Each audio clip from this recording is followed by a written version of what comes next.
नमस्ते class. Hi, this is Himanshu और एक नई कक्षा में आप लोगों का फिर से स्वागत है। आज हमारे विषय का टॉपिक है चैप्टर नंबर 7, जिसका नाम है aggregate demand and related concepts. ठीक है, ये चैप्टर क्या, ये पूरी सीरीज़ इतनी ज़्यादा इंपॉर्टेंट है कि इसमें आप 10 से 12 नंबर तक के क्वेश्चन आपको एग्ज़ाम में 100% मिलेंगे, बल्कि इस चैप्टर से आपको प्रैक्टिकल क्वेश्चन भी एक मिलता है जो 3 या 4 मार्क्स का होता है। आप यहाँ पे चैप्टर 7 के साथ साथ चैप्टर 8 और चैप्टर 9 भी पढ़ेंगे। और ध्यान रखिए कि चैप्टर 7 नहीं पढ़ा तो 8 नहीं समझ में आएगा, और भाई अगर 8 नहीं पढ़ा तो 9 समझ में नहीं आएगा। और साथ में 9 के साथ साथ ना चैप्टर नंबर 6 भी कनेक्ट होता है, जो आपने कॉमर्शियल बैंक के अलावा जो आपका आरबीआई है, आरबीआई के आपने फंक्शन पढ़े थे और उसमें ये पढ़ा था कि वो किस तरीके से जो आपका मनी सप्लाई है या जो क्रेडिट होता है, मनी क्रेडिट होता है, उसको किस तरीके से कंट्रोल करते हैं। ठीक है, तो इसको जो बेसिकली कंट्रोल करने के लिए जो फैक्टर्स सिखाए गए थे उनका इस्तेमाल भी चैप्टर नंबर 9 के अंदर होता है। तो मतलब एक भाई मिलती जुलती सीरीज़ है। ठीक है, तो इस चैप्टर में आप लोग क्या क्या पढ़ने वाले हैं, उसके लर्निंग ऑब्जेक्टिव अगर हम लोग देखें, इसके लर्निंग ऑब्जेक्टिव्स अगर हम लोग देखें तो सबसे पहले आप मीनिंग पढ़ेंगे और कंपोनेंट्स पढ़ेंगे किसके, एग्रीगेट डिमांड के। फिर आप इसके जब एग्रीगेट डिमांड आ जाएगा तो उसके साथ साथ आप एग्रीगेट सप्लाई पढ़ लोगे। फिर क्या करोगे, फिर आप पढ़ोगे प्रोपेंसिटी टू कंज्यूम, जिससे प्रैक्टिकल्स क्वेश्चन बनने की कंडीशंस यहाँ से शुरू होगी। ठीक है, इसको आप कंजम्पशन फंक्शन कह सकते हो। उसके बाद आप पढ़ोगे types of propensity to consume, फिर आप पढ़ोगे प्रोपेंसिटी टू सेव, फिर उसके types, investment function, determination of investment, ex ante ex post saving या फिर इन्वेस्टमेंट। ये क्वेश्चन आपको एग्ज़ाम में 3 या 4 मार्क्स के तौर पे मिल जाता है। फुल एम्प्लॉयमेंट 1 नंबर के डेफिनेशन में, इनवॉलंटरी अनएम्प्लॉयमेंट 1 नंबर के डेफिनेशन में, और सॉल्व्ड प्रैक्टिकल 3 से 4 नंबर के प्रॉपर मार्क्स के तौर पे आपको एग्ज़ाम में यहाँ पे मिल जाएगा। तो चैप्टर बहुत जेन्युइन है, चैप्टर बहुत सही है और एग्ज़ाम के लिए बहुत ज़्यादा इंपॉर्टेंट है। तो सबसे पहले शुरुआत करो इसके मीनिंग के साथ। ठीक है, इसका मीनिंग क्या है और उसके कंपोनेंट्स क्या हैं, इन दोनों को पढ़ो और चैप्टर की शुरुआत अपना करते चलो। सबसे पहले एग्रीगेट डिमांड की डेफिनेशन पढ़नी है। मैं पहले डेफिनेशन पढ़ूंगा इंग्लिश में, फिर उसको प्रॉपर हिंदी में अपना एक्सप्लेन करने की कोशिश करेंगे और समझेंगे। एग्रीगेट डिमांड क्या होता है, तो कहता है कि refers to the total value of final goods and services which all the sectors of an economy are planning, most important शब्द, to buy at a given level of income during a period of 1 accounting year. सबसे पहले देखो, English में ना उल्टा चलता है, English को हिंदी में जब आप एक्सप्लेन करते हैं तो उल्टा चलता है। इसने पहले कहा है कि 1 अकाउंटिंग ईयर, यानी कि आप बात करके चलो कि 1 अप्रैल को जो साल शुरू होगा, 1 अप्रैल 2022 उठा लो, और अगले साल 31 मार्च 2023, ये आपका हो गया 1 साल। एक साल के भीतर भीतर आपके जितने भी सेक्टर्स हैं, आपके सेक्टर्स कितने बेसिकली, पहला हाउस होल्ड सेक्टर है, दूसरा इंडस्ट्रियल सेक्टर है, तीसरा गवर्नमेंट सेक्टर और चौथा फॉरेन सेक्टर यानी कि रेस्ट ऑफ द वर्ल्ड। मतलब 1 साल के भीतर भीतर आपकी इकोनॉमी में जितने भी सेक्टर्स हैं, ठीक है, वो लोग क्या करते हैं, डिमांड करते हैं। ठीक है, वो डिमांड करते हैं गुड्स एंड सर्विसेज की, और उन गुड्स एंड सर्विसेज की अपनी एक वैल्यू होती है, शब्द लिखा हो ना, टोटल वैल्यू। तो उसको वो खरीदने का ना प्लान कर रहे होते हैं कि भाई हम इस साल ना अप्रॉक्स अंदाज़न इतना माल खरीदेंगे अपनी इकोनॉमी के अंदर से। उस चीज़ को कहा जाता है एग्रीगेट डिमांड। अगर एक और शब्द में बताऊं तो एग्रीगेट डिमांड का मतलब होता है कि पूरी एंटायर इकोनॉमी में जो इकट्ठी डिमांड की जाएगी, इकट्ठी जो डिमांड आप प्लान करके कर रहे हो। ठीक है, कि साल की शुरुआत में आपने कहा जी इस साल के आखिरी तक हम इतनी डिमांड कर सकते हैं, प्लानिंग कर रहे हैं। एक्चुअल चीज़ डिफरेंट होती है, एक्चुअल पता चलता है कि आपने कितनी एक्चुअल में डिमांड करी, वो साल के आखिरी में 31 मार्च 2023 को पता चल ही जाएगा। ठीक है, लेकिन उससे पहले अभी आप ना साल के शुरुआती दिनों में हो, तो जो प्लानिंग होती है वो आपका एग्रीगेट डिमांड को जस्टिफाई कर देती है। और भी अलग अलग शब्दों में आएगा, जैसे कहता भी कि in other word aggregate demand is a aggregate expenditure, देख रहे हो, खर्चा है एक तरह का, दैट डिफरेंट सेक्टर का मतलब है हाउस होल्ड, इंडस्ट्रियल, गवर्नमेंट और foreign sector of the economy are willing to incur during a given period, यानी कि एक गिवन पीरियड में ये लोग जितनी इच्छा रखते हैं, जितना प्लानिंग करते हैं, ऑल सेक्टर्स, उसका जो टोटल एग्रीगेट खर्चा है, जो इकट्ठा खर्चा हो रहा है गुड्स एंड सर्विसेज पे, वो आपका एग्रीगेट डिमांड है। इट मीन्स एग्रीगेट डिमांड को वो और क्या दर्शा सकता है कि aggregate demand and aggregate expenditure mean the same. इन दोनों का मतलब क्या है इस हिसाब से, बिल्कुल एक है। It is important to note that the aggregate expenditure refers to the planned expenditure, ठीक है, and not the actual expenditure. देख रहे हो आप, प्लान्ड एक्सपेंडिचर, ठीक है, और एग्रीगेट एक्सपेंडिचर ये एक हो सकते हैं। एक्चुअल एक्सपेंडिचर तो भाई बाद में ही पता चलता है, ठीक है, ये आप शुरू में प्रेडिक्ट नहीं कर सकते कि जी कतई इतने ही खर्च होंगे, इससे ज़्यादा खर्च नहीं हो सकता, ऐसा कुछ नहीं है। So aggregate demand is the total expenditure of this household sector, ठीक है, हमारी फर्म्स हो गई, हमारी गवर्नमेंट हो गई और रेस्ट ऑफ द वर्ल्ड हो गया, are planning to incur during a given period of time. देख रहे हो आप, इसको भी डेफिनेशन के तौर पर ले सकते हो यहाँ से लेके यहाँ तक। उसके बाद जो बहुत प्यारी चीज़ है एक नंबर वाली कि एग्रीगेट डिमांड जो होता है वो एक फ्लो कंसेप्ट होता है। चैप्टर 1 में पढ़ाया जाता है ना ये, उसके क्या कहते हैं, जब हमने इसकी जो वीडियोस हिंदी और इंग्लिश दोनों में बाइलैंग्वेज में डाली थी तो आपने उसमें देखा होगा कि आपका जो स्टॉक और फ्लो वाला कंसेप्ट जो आपको सर्कुलर फ्लो ऑफ इनकम के अंदर पढ़ाया जाता है, तो उस हिसाब से ये कैसा एक फ्लो कंसेप्ट है। इस बात को आप याद रखेंगे, ये आपको 1 नंबर आराम से एग्जाम में दे देगी, ठीक है। उसके बाद वो कहता है कि जी बिल्कुल कंफ्यूज नहीं होना, do not confuse aggregate demand with market demand, ठीक है। ऐसा क्यों जी? ये कहता है कि aggregate demand is the total demand for all goods and services in the entire economy, यानी कि पूरी एंटायर इकोनॉमी के अंदर जिसमें सारे सेक्टर्स हमने ले लिए उनकी टोटल डिमांड आपका एग्रीगेट डिमांड होती है। लेकिन market demand is the total demand for one commodity in the economy, और यहाँ पे क्या होता है, ऑल गुड्स एंड सर्विसेज की बात करी जाती है। और मार्केट में क्या होता है, किसी एक कमोडिटी की बात करते हैं, तो दोनों ना अलग अलग, बल्कि मार्केट डिमांड तो उल्टा एग्रीगेट डिमांड का एक हिस्सा हो जाएगा, ठीक है। तो यहाँ आपकी डेफिनेशन तक बात हुई। अब आपको इसका डिस्कस करने पड़ेंगे आपके कंपोनेंट्स की, कंपोनेंट्स क्या हैं, ठीक है, और कंपोनेंट्स इंपॉर्टेंट हैं और ये कंपोनेंट्स कहीं ना कहीं मेल खाते हैं अपने 4 सेक्टर्स के माध्यम से। सबसे पहला है आपका प्राइवेट कंजम्पशन एक्सपेंडिचर, ठीक है, कंजम्पशन एक्सपेंडिचर या फिर जो आपका हाउस होल्ड कंजम्पशन एक्सपेंडिचर है, जिसको आप किससे दर्शाते हैं, सी से। सी का मतलब है बेसिकली कंजम्पशन को ही दिखाया जाता है, क्योंकि कंजम्पशन कौन करता है, कंजम्पशन करते हैं कंज्यूमर, और कंज्यूमर रहते हैं हाउस होल्ड सेक्टर के अंदर, ठीक है। क्या कहता है, it refers to the total expenditure, ये टोटल एक्सपेंडिचर की बात कर रहा है, टोटल खर्चे की बात कर रहा है, incurred by house hold on purchase of goods and services during on accounting year, यानी कि 1 साल के भीतर हमारा हाउस होल्ड सेक्टर जितना भी टोटल एक्सपेंडिचर करता है गुड्स एंड सर्विस को खरीदने में, बल्कि प्लान ही कर रहा होता है, वो है आपका कंजम्पशन एक्सपेंडिचर या फिर हाउस होल्ड कंजम्पशन एक्सपेंडिचर या फिर private consumption expenditure. Generally consumption expenditure is directly influenced by the level of disposable income. ये क्या है अभी बताता हूँ उसको। Higher the disposable income more the consumption expenditure and vice versa.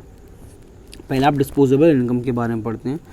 Refers to the income from all sources which is available to household for spending on the consumption and saving. अब मेरी बात सुनो, मान के चलो आपने 10,000 रुपये कमाए हर तरीके से अपने 1 महीने के अंदर। आपने बोला जी मैं खर्च कर रहा हूँ 9,000 रुपये और 1,000 में कर रहा हूँ सेव, तो आपने टोटल कितना पैसा डिस्पोज कर दिया, 9,000। यही आपका डिस्पोजेबल इनकम है, ठीक है जी। जो बाकी आपने बचा ली वो आपकी सेविंग कहलाएगी, ओके। एक बात इसने और कही है, अच्छा एक बात ध्यान रखिए, आप जितना ज़्यादा खर्चा करेंगे, जितनी ज़्यादा डिस्पोजेबल इनकम जितनी हायर होगी, कंजम्पशन भी उतना ज़्यादा होगा। क्यों भाई, 9 की जगह 9,500 खर्च करो, आपका कंजम्पशन उतना ज़्यादा बढ़ जाएगा। अगर आप इसको कम कर देते, 9 की जगह 8 पे ले आते, तो आपका जो कंजम्पशन है वो पहले से क्या हो जाएगा, कम हो जाएगा। तो सीधा सीधा कनेक्ट करता है डिस्पोजेबल इनकम से। फिर लिखो, it must be kept in mind that the consumption expenditure we are discussing in ex ante, यानी कि प्लान्ड कंजम्पशन एक्सपेंडिचर में। अभी जो आपका कंजम्पशन एक्सपेंडिचर जो शब्द यहाँ पे आया है, इसको आप अभी और डिस्कस करेंगे जब आप अपना एक्स एंट यानी कि प्लान्ड कंजम्पशन एक्सपेंडिचर पढ़ेंगे। उससे पहले बात करें सेकंड है जो आपका ये इन्वेस्टमेंट एक्सपेंडिचर है। What is this? It refers to the total expenditure incurred by the all private firms on capital goods. I think ये शब्द बहुत ज़्यादा इंपॉर्टेंट है। कैपिटल गुड्स ये आपको पढ़ाया जाता है चैप्टर नंबर 2 के अंदर, जब आपको अपने मैक्रो इकोनॉमिक्स के कुछ एक्स्ट्रा बेसिक्स जानने होते हैं, क्योंकि कैपिटल गुड्स वो गुड्स होती हैं जो फर्दर प्रोडक्शन में काम आती हैं, जैसे एग्जांपल के लिए मशीन इत्यादि, ठीक है। It include addition to stock of physical capital such as machinery. आप मशीन पे पैसा खर्च करते हैं, आप इक्विपमेंट में पैसा खर्च करते हैं, आप बिल्डिंग्स बनाने में पैसा खर्च करते हैं, या फिर आपका चेंज इन इन्वेंट्री, ठीक है। अभी चेंज इन इन्वेंट्री क्या है, आप इसमें करेंगे क्लोजिंग स्टॉक, यानी कि क्लोजिंग इन्वेंट्री से माइनस कर दीजिए आप अपनी ओपनिंग इन्वेंट्री, या इन्वेंट्री की जगह पर स्टॉक जैसे शब्द का इस्तेमाल कर सकते हैं। तो ये सारी चीज़ें आती हैं आपके इन्वेस्टमेंट एक्सपेंडिचर में, और आप इस शब्द को किससे दिखाते हैं, आई से दर्शाते हैं। एंड द थर्ड वन कि तीसरा क्या है आपका, तीसरा है आपका गवर्नमेंट्स, ठीक है। गवर्नमेंट एक्सपेंडिचर को आप किससे दर्शाते हैं, जी से दर्शाते हैं। It refers to the total expenditure, ये किसको दिखाता है, गवर्नमेंट के उस टोटल खर्चे को दिखाता है incurred by government on consumer goods and capital goods. भाई गवर्नमेंट ना बहुत बड़ा कंज्यूमर भी है और गवर्नमेंट बहुत बड़ा प्रोड्यूसर भी है, ठीक है। गवर्नमेंट कंजम्पशन एक्सपेंडिचर्स को भी फॉलो करता है और गवर्नमेंट कैपिटल एक्सपेंडिचर को भी फॉलो करता है। यानी कि शुरुआत का जो आपका प्राइवेट वाला सी है और दूसरा इन्वेस्टमेंट वाला आई है, दोनों को साथ में लेके चलता है। It means government incurred consumption expenditure as well as investment expenditure. अब एक कंजम्पशन एक्सपेंडिचर करते कहाँ हैं, is incurred to meet public needs, ये पब्लिक नीड्स को पूरा करने के लिए, जैसे कि लॉ एंड ऑर्डर को मेंटेन करना है, एजुकेशन देनी है, हेल्थ का ध्यान रखना है, ट्रांसपोर्ट का ध्यान रखना है, डिफेंस इत्यादि का ध्यान रखना है। तो यहाँ पे उनका जो खर्चा हो रहा है, जो एक्सपेंडिचर टोटल एक्सपेंडिचर का हिस्सा है, वो आपका कहाँ पे आ जाएगा, कंजम्पशन एक्सपेंडिचर में। इन्वेस्टमेंट एक्सपेंडिचर में इन्वॉल्व हो जाते हैं, जैसे कि आपका हाईवे बना दिया, आपकी रोड्स बना दिया, आपके पावर प्लांट्स बना दिए, ठीक है। क्योंकि इन्वेस्टमेंट का मतलब क्या होता है कि आप अपनी कोई जो कैपिटल स्टॉक है, यानी कि जो आपकी इन्वेस्टमेंट है, वो आपकी एक एसेट्स को बढ़ा रहा है और ये देश के इंफ्रास्ट्रक्चर का ही एक पार्ट है। और जब देश का इंफ्रास्ट्रक्चर बढ़ता है तो इसका मतलब देश आपका तरक्की कर रहा है।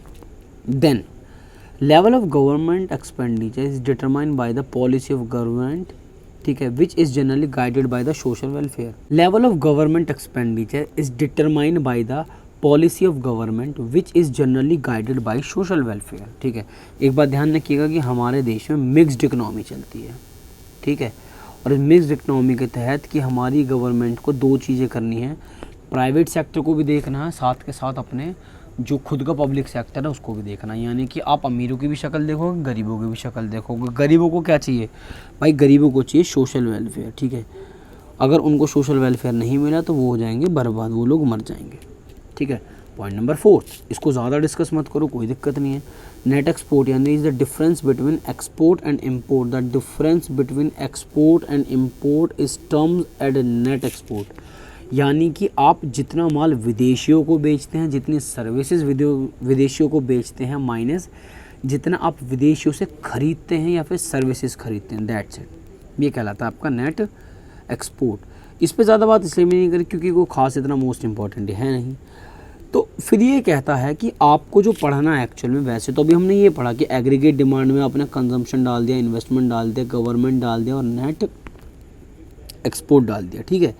लेकिन जो आपका सिलेबस है 12th क्लास का, जो आपका रिजल्ट है व्हाटएवर जो भी है, मतलब जो आप 12th क्लास के लेवल पर पढ़ते हैं, आप वहाँ पे सिर्फ 2 सेक्टर मॉडल पढ़ते हैं। यानी कि आप ये मान कर चलेंगे कि aggregate demand is the sum of consumption जो कि हाउस होल्ड सेक्टर द्वारा होता है और इन्वेस्टमेंट जो कि फर्म्स के द्वारा की जाती है, ठीक है।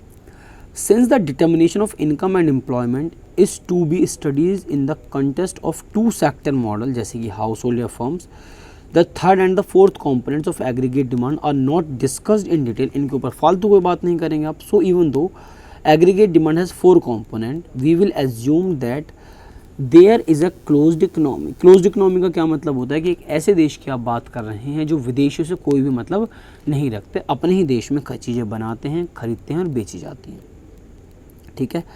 Aggregate demand is a function of only consumption expenditure and the investment function. यानी कि ये आपको एंड इन्वेस्टमेंट एक्सपेंडिचर, और ये आपको मानना पड़ेगा कि एग्रीगेट डिमांड ये अजम्पशन है, खाली सिर्फ 2 चीज़ों का सम है, जिसमें आप कंज्यूम करते हो या फिर आप इन्वेस्ट करते हो, जो हमने ऊपर भी डिस्कस किया। अब इसको वो नेक्स्ट फेज में पढ़ाना चाहेगा एक एग्जाम्पल के माध्यम से। आपके सामने का एग्जाम्पल गिवन भी है, ठीक है, और ये आपका हो गया इसका डायग्राम, ठीक है। इन 2 के माध्यम से वो आपको पढ़ाना चाहेगा कि व्हाट इज़ दिस, और फिर हम डिस्कस करेंगे इस डायग्राम को।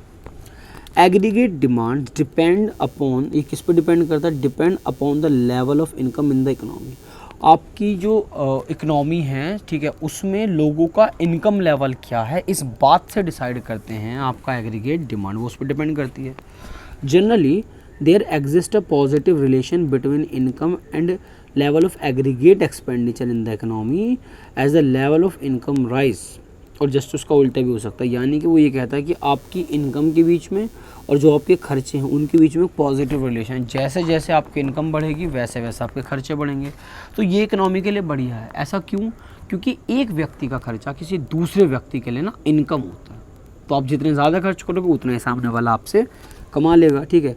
और अगर आप कम खर्च करोगे तो सामने वाला कम नहीं कमा पाएगा, इसलिए लिखा हुआ है कि aggregate demand also rises and vice वर्सा। तो वो अगर बढ़ती है तो वो घट भी जाती है। ठीक है, नेक्स्ट एग्जाम्पल आपको लर्न करना पड़ेगा, सिर्फ आप इसको ध्यान रखेंगे। ये जो अमाउंट है ध्यान दीजिएगा, 1 करोड़ के अंदर लिखे हुए हैं। ठीक है, इन्होंने कहा है कि आपको कुछ इनकम प्रेडिक्ट करनी है, उसके हिसाब से आप कुछ चीज़ें कंज्यूम करेंगे और कुछ चीज़ें इन्वेस्ट करेंगे, और उन दोनों को मिला के क्या बन जाएगा, आपका एग्रीगेट डिमांड बन जाएगा।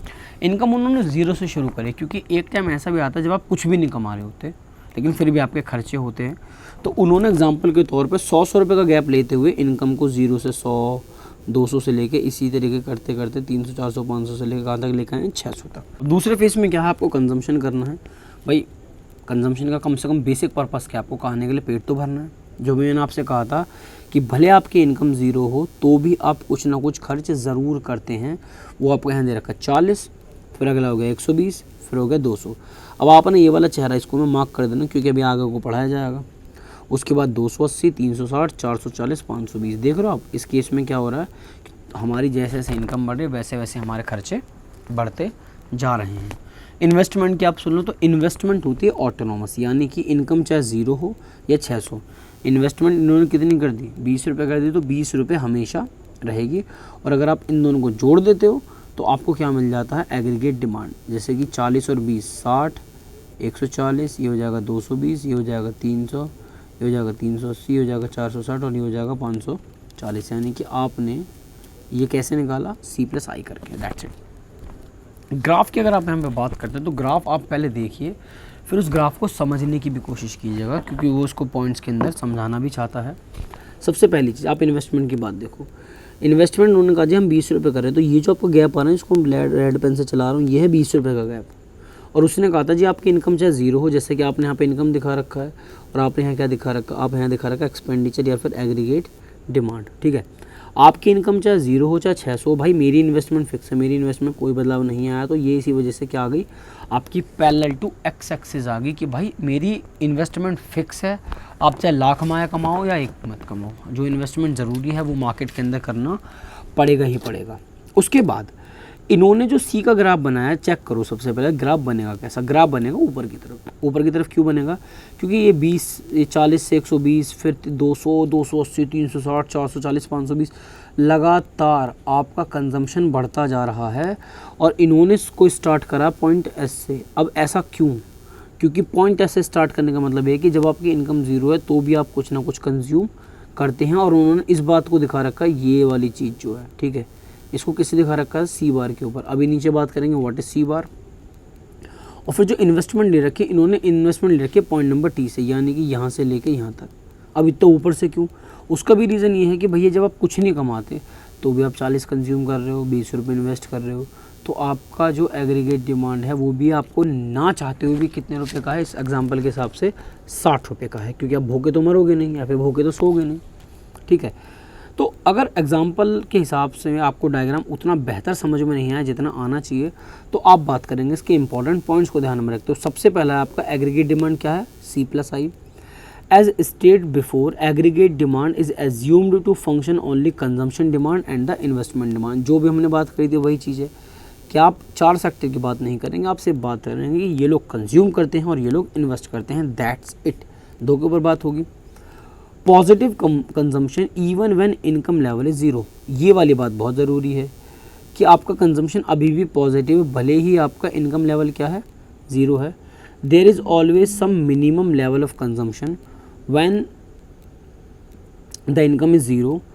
इट हैपन्स पीपल, ऐसा क्यों होता है पहले देखिएगा, it happens because people need certain basic goods and services to sustain themselves even if income is 0। इसका क्या मतलब है, देखिए भले आप कुछ ना कमाते हो, ठीक है, तो भी आपके कुछ बेसिक खर्चे तो उसमें रहेंगे ही रहेंगे, नहीं रहेंगे। आप कुछ नहीं कमाते तो भी आपके बेसिक खर्चे उसके अंदर इन्वॉल्व हैं। तो इसका मतलब ये है कि अगर आप फूटी कौड़ी भी ना कमाएं तो भी आप जीवन यापन करने के लिए, भले ही पेट में चाहे 4 दाने डालने पड़ें, आपको थोड़ा बहुत खर्चा करना पड़ेगा। ठीक है, आगे क्या कहता है, कंजम्पशन के हिसाब से उन्होंने क्या कहा था, 40, देखो 40 करोड़ है जब आपकी इनकम क्या है, 0 है। Is termed as autonomous consumption, इस बात को क्या कहा जाता है, ऑटोनोमस कंजम्पशन, जिसको आपने किससे दिखाया था, सी बार से।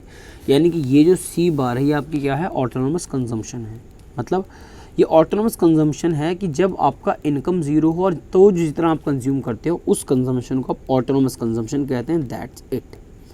Consumption start from point S not from the origin. यही बेसिक रीज़न है कि अगर कोई आपसे बोले कि आपका कंजम्पशन कर्व ऊपर से क्यों शुरू होता, तो आप एग्जांपल दे सकते हो just because of consumption expenditure, ठीक है, just because of autonomous consumption. अगर ऑटोनोमस कंजम्पशन नहीं होती तो जो हमारा कंजम्पशन का ग्राफ है वो ज़ीरो से शुरू होता, यानी कि ओरिजिन से शुरू होता, ठीक है। ये वाली बात यहाँ पे बता दी गई है। अब इन्होंने एक बात और कही है कि ऑटोनोमस कंजम्पशन डिनोट करता है सी बार से, refers to minimum level of consumption which is needed for survival. देख रहे हो आप, जब आप कुछ नहीं कमाते तो सिर्फ आप कहते हो कि भाई मुझे सुबह शाम की रोटी मिलती रहे ताकि मेरे पेट में अन्न का दाना जाता रहे और मैं लाइफ में सर्वाइव कर सकूं, तो ये बहुत मिनिमम कंजम्पशन होता है। Consumption at zero level of national income, such consumption is meet either for past saving. ये 40 रुपये आपके पास से कहाँ से आएंगे, या तो आपने अपनी पुरानी सेविंग्स खर्च करी होंगी, या फिर आपने अपने कुछ एसेट्स बेची होंगी, या फिर आपने कर्जा लिया होगा। ये आपके ऊपर डिपेंड करता है। सेविंग्स नहीं है, एसेट्स बेचोगे, एसेट्स नहीं है तो उधार लोगे, ठीक है। और अगर उधार भी नहीं है तो भैया जय श्री राम भूखे मरोगे। ये वाला हिसाब है। Point number 3, slope of consumption curve. Slope कैसा है, बेसिकली पॉजिटिव है, ठीक है। The first component aggregate demand, consumption curve slope upward because consumption increase with increase in income. जैसे जैसे आपकी इनकम इंक्रीज हो रही है वैसे वैसे आपका कंजम्पशन भी लगातार इंक्रीज होता जा रहा है। How ever proportionate increase in consumption is less than that of income. इसने क्या कहा, आप चेक करो, आपकी इनकम तो लगातार बढ़ती जा रही है। शुरुआत का जो मैंने मार्क किया था इसी वजह से था कि शुरुआत में क्या हो रहा है, यहाँ तक आपने कुछ नहीं कमाया 40, आपने 100 कमाया 120, यहाँ 20 200 पे 200 हो गए। यानी कि शुरू के 2 पॉइंट्स की बात करें तो आपकी इनकम कम है, आपके खर्चे ज़्यादा हैं। फिर एक टाइम ऐसा आया कि आपने जितना कमाया उतना खर्च कर लिया, लेकिन उसके बाद एक ऐसा वक्त आया कि आपके बीच का जो गैप है वो लगातार 20-20 यूनिट से बढ़ता चला गया। इसका मतलब ये होता है कि ये कहा ना, proportionate increase in consumption is less than that of income. It happens because after reaching a particular level people start saving a part of their income. यानी कि एक हद तक तो ये लोग भाई पैसा खर्च करते हैं, जब इनको लगता है कि अब हमारे खर्चे ऑलमोस्ट पूरे हैं, अब पैसा बर्बाद करना समझदारी नहीं है, तो उस केस में ये लोग क्या करते हैं, उस केस में ये लोग अपनी इनकम को सेव करना शुरू कर देते हैं, ठीक है। फिर बात करते हैं slope of autonomous investment curve. The second component, investment expenditure, is a straight line, is a straight parallel line to the x-axis and it assumed to be independent of the level of income. ये बात हमने आपको बताई थी, check करो ये वाली तो लाइन है, ये आपका क्या x-axis के पैरेलल है। x-axis के पैरेलल क्यों है, क्योंकि जब आपकी इनकम ज़ीरो है आपकी दुकान पे, उस टाइम पे भी आप लोग, जिस टाइम आपकी इनकम ज़ीरो है तो भी आपके कुछ बेसिक इन्वेस्टमेंट आपको करने ही करने पड़ते हैं, कि भले ना चाहते हुए भी आपकी इकोनॉमी में जो फर्म्स हैं वो कुछ ना कुछ इन्वेस्ट तो पक्की बात है करेंगी ही करेंगे। अगर वो इन्वेस्टमेंट नहीं करेंगे तो फिर इकोनॉमी चलने वाली है नहीं, ठीक है। उसके बाद ये कहता है कि ये इंडिपेंडेंट है। इसका मतलब ये है कि अगर आप 0 रुपये कमाते हैं तो भी 20 है, 600 कमाते हैं तो भी 20 है, यानी कि इसको इनकम के बढ़ने या घटने से कोई भी फ़र्क नहीं पड़ता। इसका स्लोप है, ठीक है। बाकी इसको हम ऑटोनोमस इन्वेस्टमेंट के नाम से भी जानते हैं, क्योंकि इसका मतलब ये है कि आपकी इनकम कुछ भी हो, हमारी इनकम क्या है, बेसिकली फिक्स्ड है। जो हमारी इन्वेस्टमेंट हो बेसिकली क्या है, फिक्स्ड है, ठीक है। Point number 5, starting point of AD curve और सी आई कर्व। यानी कि अब आप एग्रीगेट डिमांड कर्व की बात करें, C+I कर्व की बात करते हैं, तो उसने कहा था कि वो पॉइंट T से स्टार्ट होगा। At the zero level of national income आपने ऑटोनोमस कंजम्पशन और ऑटोनोमस इन्वेस्टमेंट को जोड़ कर कितना बता दिया, 60 करोड़, ठीक है। At zero level of income, यानी कि जब आप एक भी रुपया नहीं कमाएंगे तो भी आप 60 रुपये खर्च कर रहे हैं। इसी वजह से आपका एग्रीगेट डिमांड जो है, वो जो कर्व है उसका, वो थोड़ा ऊपर से शुरू हुआ है। And the last thing, aggregate slope of aggregate curve is a positive slope which indicate that आज इनकम इंक्रीज एग्रीगेट और एग्रीगेट एक्सपेंडिचर ऑल्सो इंक्रीज। यानी कि जैसे जैसे आपकी इनकम इंक्रीज होगी वैसे वैसे आपके खर्चे इंक्रीज होते चले जाएंगे, ठीक है। ये बात इसको यहाँ पे दर्शाता है। अब नेक्स्ट पॉइंट में क्या होगा, आपका एग्रीगेट सप्लाई रहेगा, ठीक है। एग्रीगेट डिमांड तो जस्ट हुआ ही है, उसके जस्ट बाद में ये अब देखना आसान हो जाएगा, थोड़ा पढ़ना, छोटा भी बहुत है ये।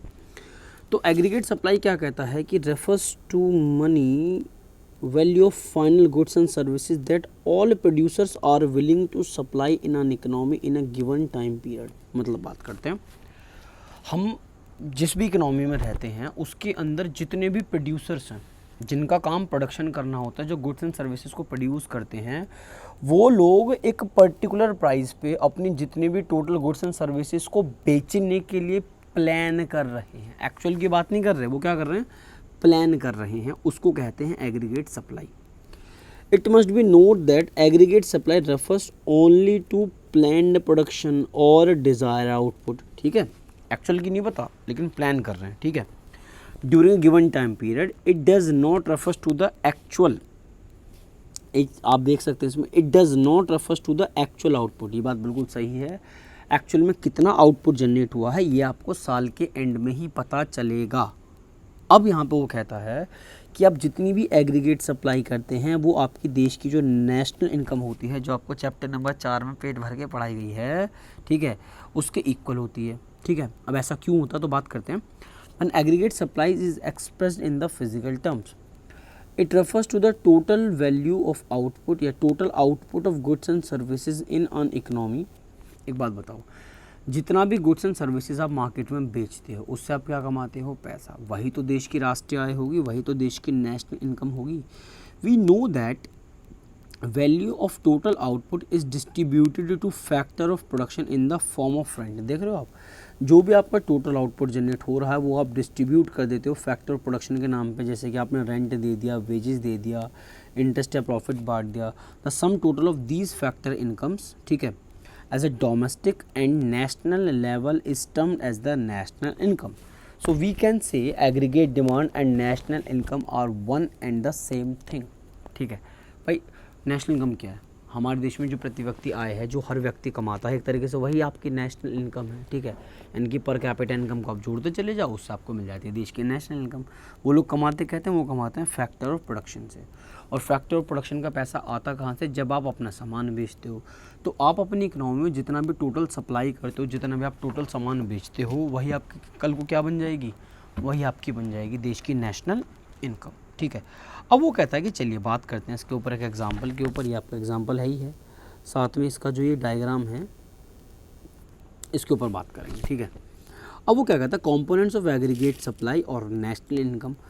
तो उसमें से उनसे दो चीज़ों को लिया है कि आपकी जो नेशनल इनकम है या एग्रीगेट सप्लाई है, उसमें आप या तो कंज्यूम करेंगे या फिर आप क्या करेंगे, सेव करेंगे। तो वो मिला के बनता है एग्रीगेट डिमांड। जैसे कि C+I था, तो अब आपका वो क्या हो जाएगा, C+S, यानी कि एग्रीगेट डिमांड के बाद aggregate supply is nothing, it's C+S। Diagram पढ़ने से पहले आप इनकम देख लीजिए। इनकम सेम सिचुएशन में है और कंजम्पशन भी वही पुराना वाला एग्जांपल है, उसी सिचुएशन में आपके पास होगी। हमने ये वाली बात और पढ़ी थी कि जब आपकी इनकम ज़ीरो है और तो भी आपका खर्चा हो रहा है, इन शुरू के दो फेसेस में क्या है, आपकी जो इनकम है वो आपके कंजम्पशन से कम है। तो ऐसे केसेस में आप क्या करते हैं कि या तो आप अपनी पहले सेविंग खर्च करेंगे, अगर आपके पास है तो। सेविंग नहीं है तो आप अपनी एसेट्स को बेचेंगे। अगर आपके पास बेचने के लिए एसेट्स भी नहीं बची हैं, तब आप क्या करेंगे, बोरिंग्स करेंगे, यानी कि आप लोगों से उधार लेंगे। ठीक है, ओके। इनकम ज़ीरो है तो भी खर्चा हो रहा है, तो आपकी जो सेविंग है वो कितने में पहुंच गई, -40 में, यानी कि आपने डिससेव किया। ये दोनों हिस्से कौन से हैं, डिससेव के हैं। फिर आपने 100 कमाए तो 120 खर्च करे तो भी आपका -20 है। 200 में से 200 गए। इस टाइम पे क्या है, नो सेविंग। यहाँ पे कोई सेविंग है, यानी कोई एक्स्ट्रा खर्चा नहीं हो रहा है, ना तो डिससेव हो रहा है। डिससेव का मतलब है जो आपकी सेविंग खर्च हो रही है, ना ही वो सेव हो रहा है। ठीक है, उसके बाद आप यहाँ से लेके यहाँ तक देखिए, जैसे जैसे आपकी इनकम बढ़ी वैसे वैसे खर्चा तो बढ़ा, लेकिन उस हिसाब से एक टाइम के बाद जब हमने बताया था कि आप एक खर्चे को लिमिटेड कर देते हैं और आप अपना पैसा सेव करने लग देते हैं, तो आपकी सेविंग हो जाएगी 20, 40, 60, 80। और जब आप इन सब को जोड़ेंगे आपस में तो आपको ये महसूस होगा कि आपका नेशनल इनकम और आपका जो एग्रीगेट सप्लाई है वो दोनों आपस में कैसे हैं, चेक करो, इक्वल हैं। ठीक है, और यही इसका एक बेसिक रीज़न है कि आपने अपने यहाँ इनकम दिखा दी नेशनल इनकम, और आपने अपने यहाँ क्या दिखा दी, कंजम्पशन, और क्या दिखा दी, उसकी सेविंग। सही है, तो ये एक बहुत बढ़िया ग्राफ बनाता है कि जैसे जैसे आपकी इनकम बढ़ रही है, आपकी इनकम और एग्रीगेट सप्लाई क्या ऑलमोस्ट सेम है। ठीक है, आपकी नेशनल इनकम और एग्रीगेट सप्लाई आपकी क्या है, वो बिल्कुल सेम है। तो इसी वजह से इसका जो ग्राफ है वो कैसा बनता है, ध्यान रखिएगा, 45 डिग्री।